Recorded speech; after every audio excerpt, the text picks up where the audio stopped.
what I'm going to do is I'm just going to make myself a box here in the front about this tall. I'm not really worried about how thick it is when I initially make it. I'm going to zero out its position in the world. And then let's go in here and under height, I think it's height, nope. Width, nope. Third time's the charm, there we go, hit F4.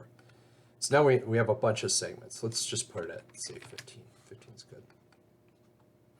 I'm actually, from there, what I'm going to do is I'm going to put a slight bend on it. So let's put a bend modifier on.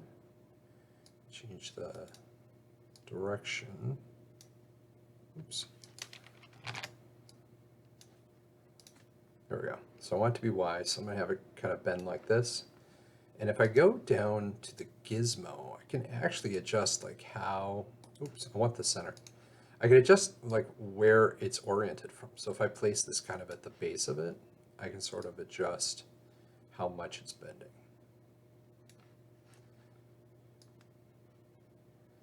I can even take this thing and if I want, there we go, we'll just kind of go with that.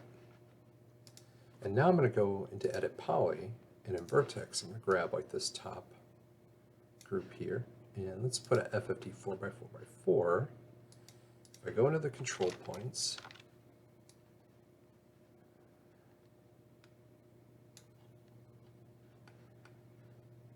I'm just going to kind of drag it over like that. And let's go to the top level. If I put, oh, I don't want that. I want to put another Edit Poly on the vertex, delete, so there's, or click in negative space, there's nothing selected, and then go back in so I can go to FFD 4x4, grab the control points, and now when I pull them, I could grab this whole center section and kind of pull it a little bit. I could even do stuff where I take this and kind of adjust that angle even more.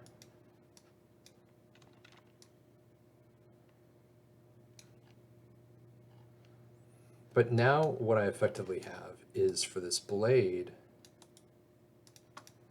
I have something that has solid geometry where it's very clearly defined. It still has that curved shape, and any software is going to know exactly where to draw triangles, right? Whereas if you have a lot of extra polys, it may not know. So let's convert this to an edit poly.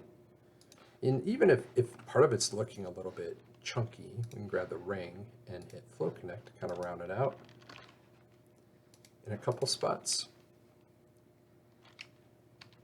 And if I wanted to, I could even go in and select this one edge here and say remove.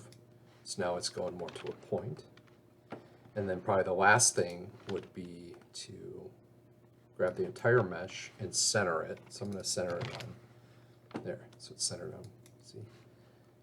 Go into edge, I'm going to grab this entire ring going around. What happens if I hit flow connect? I don't want that. I'm just going to hit regular connect to connect it once. I'm going to grab those polygons on the outside, and I'm just going to do a slight outline on them.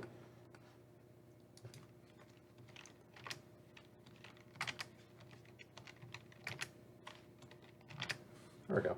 So now we've done an outline on it, so now it's kind of got that, the edge. And if I turn that off, then I can take the whole thing and scale it to make it thinner. Right, so now it's kind of working a little bit more like a blade. And of course, kind of like, I think we might have done this with the sword. We just kind of drag this down so it matches that bottom edge. Go in, select that polygon, those polygons at the bottom because we don't need them. But at this point, this should work pretty good.